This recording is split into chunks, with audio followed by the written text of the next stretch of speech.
Nakakatanggap nga ngayon ng batikos ang grupo na BINI kung saan ay sinasabing medyo lumalaki na nga daw ang ulo ng mga ito. Ito'y matapos makita na balot ang mukha na halos hindi na nga makita o makilala kung sino sila. Anyway, siguro dahil nag-iingat nga lang na dumugin sila ng tao.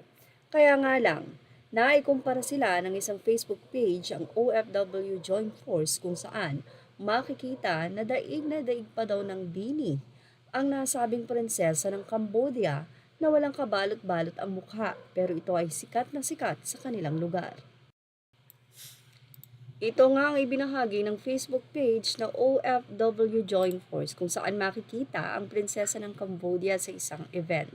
At dahil marami ang gustong magpa-picture, pinaunlakan ito ng prinsesa ng Cambodia. Pero syempre, nandun ang mga bantay. Makikita na wala itong anumang face mask o anumang cover sa kanyang mukha. Ito'y dahil siguro kailangan sa event. Pero ang sinasabi nga ng mga netizen, ito ang sikat na prinsesa ng Cambodia na halos pagkaguluhan nga sa nasabing bansa nila ay sobra ang pasasalamat sa mga tao na nais na magpa-picture sa kanya. Ayan nga at makikita ang very open nga daw na prinsesa ng Cambodia.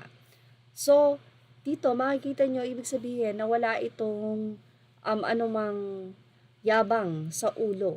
Siguro dahil talagang siya ay kumbaga ipinanganak ng mayroong ginto sa bibig. Yan nga yung sinasabi nila. Bata pa lang, ang kanyang pamilya ay mayaman na. So, hindi niya kailangang mag-feeling sikat. So, parang ganon.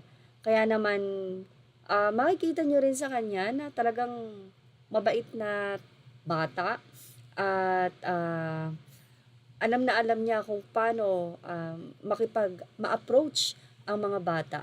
So parang hindi ko alam kung ilang taon na ang prinsesa ng Cambodia na ito na napakaganda at napaka-approachable nga sa mga nais na magpa-picture sa kanya sa kanyang mga kababayan sa Cambodia.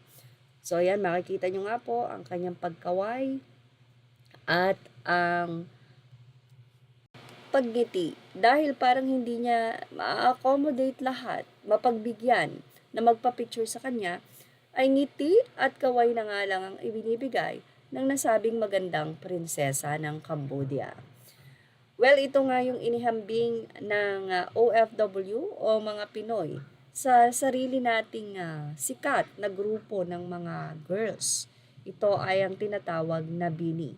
Bakit nga ba naikumpara sila sa nasabing magandang prinsesa na ito ng Cambodia? Well, makikita nyo po pagkatapos ng nasabing video na ito ng magandang prinsesa ng Cambodia kung bakit nga ba sila ay binabatikos ngayon dito sa Pilipinas. No? Kung bakit nga ba naikukumpara sila sa mga sikat sa ibang bansa at anong attitude o dapat na pag-aralan nila lalong-lalo na nandun sila sa hakbangin na sila ay nakikilala na. Kasi baka mamaya ay biglang lumagapak. So ayan, makikita nyo pa rin na nung nandun na siya sa van, parang gusto niya pang lumabas at mukhang meron pang hahabol. Ayan, sumilip pa siya. So narito na nga po ang paghahambing ng nasabi nga pong Facebook page sa prinsesa at sa grupo na BINI.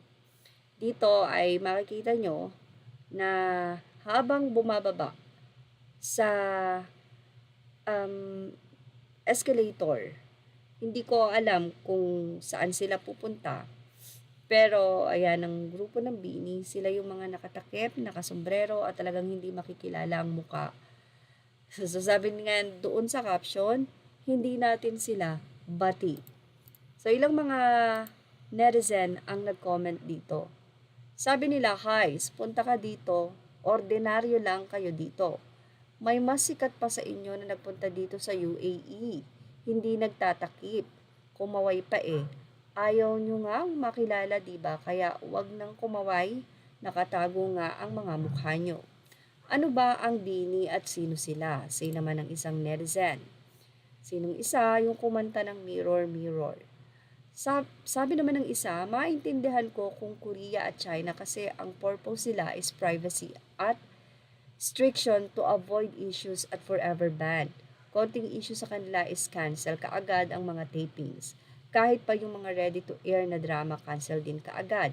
Unlike Pinas, pwede naman kasing may mga democracy naman tayo, kahit pa nga siguro nakailang issue ka eh. China talaga kahit sobrang sikat ka, kung nakahanap ng butas, ban ka agad tapos ang karera. Si naman ang isa, yung princess ng Spain din, walang patakip-takip ng mukha. At take note, maganda pa yung dalawang magkapatid na yon ha. So, yan yung mga sinasabi nila. Mga bini, nako, ano ba kayo? Hindi pa kayo ganun kasikat, pero feeling sikat na. So, yan yung mga naging komento ng mga netizen sa nasabi nga pong grupo. Bakit nga daw kumakaway pa, nagtakip na nga raw ng mukha. So, kaway-kaway pa yung mga bini, hindi mga kayo kilala. Nakatakip yung mga mukha nyo. Mga nagsasabing OA ang bini, walang alam sa journey nila. Makabash lang talaga. Pagtatanggol naman ng isa. At silang isa, paano sila makikilala ay nakatakip ng mukha? Ha ha ha. Wala ng virus kaya imbis na paahon ng karera, parang pabagsak. Tuloy.